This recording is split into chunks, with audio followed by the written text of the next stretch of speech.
আমি আল্লাহর দরবারে শুকর আদায় করি আর কাঁদি, তুমি কেমন আমার বিবি, কেমন করে তুমি ধৈর্য ধারণ করেছো রে বিবি। একটা সন্তানের লালন পালন করতে মা ঘুমাইতে পারে না, খানা খাইতে পারে না, জীবনের সব কিছু বিসর্জন দিয়ে দেয় মা সন্তানের জন্য। ওই সন্তান যদি মাকে মা বলে ডাক না দেয়, মায়ের কলিজাটা ঠান্ডা হয় না। আব্বা জানের কিনারায় মা রাতের বেলা ঘুমায় ঘুমায় কান্না করে। আব্বা জান বলে, বিবি কেন কাঁদো? বলে, একটা সপ্তাহ হয়ে গেছে এ সন্তান আমারে মা বলে ডাক দেয় না। কেন ডাক দেয় না? বলে, আমি একটু রাগ করেছিলাম, সন্তান অভিমান করে আমারে মা বলে না।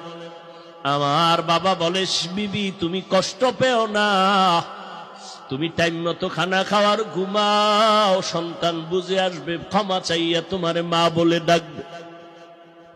মা ডেকে বলে, স্বামী আমার, তোমারে বুঝাইতে পারি না, আমি যতবার খানার প্লেটটা সামনে নেই একটা লোকমা আমার মুখে দিয়ে ভেতরে যায় না। আমি যতবার বিছানায় বালিশে শুয়া চেষ্টা করি ঘুমানোর জন্য, আমার চোখে ঘুম আসে না। কারণ আমার খানার থেকে ঘুমের থেকে সন্তানের মা কথা এত শান্তি পাই। সন্তান যখন কলিজা ভরে মুখ দিয়ে একটা মা বলে ডাক দেয়, আমি মায়ের কলিজা ঠান্ডা হয়ে যায়।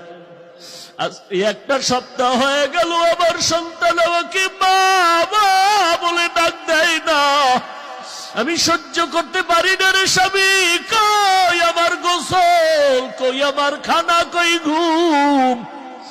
একজন নারী নবীর ঘরে গেলেন, একদিন গিয়া নবীর স্ত্রীকে প্রশ্ন করলেন, পুরুষেরা জুমার নামাজে যায় কত সওয়াব, আমরা মহিলারা যেতে পারি না, কপাল খারাপ। খেয়াল করবেন, পুরুষেরা জানাজায় যায় কত সওয়াব, আমরা নারীরা যেতে পারি না, আমগো কপাল খারাপ, এত সওয়াব তো পেলাম না।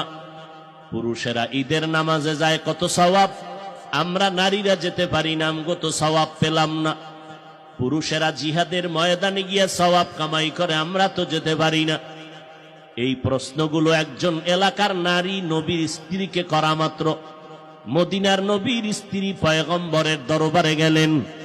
পয়গম্বরের দরবারে যাইয়া নবীকে যখন এই কথাগুলো শুনায় দিলেন, মদিনার নবী ডাক দিয়া কয়, ও বিবি, ওই মহিলা সহ সারা দুনিয়ার মহিলাদের এই বিধানটা জানায় দাও। এই নারীরা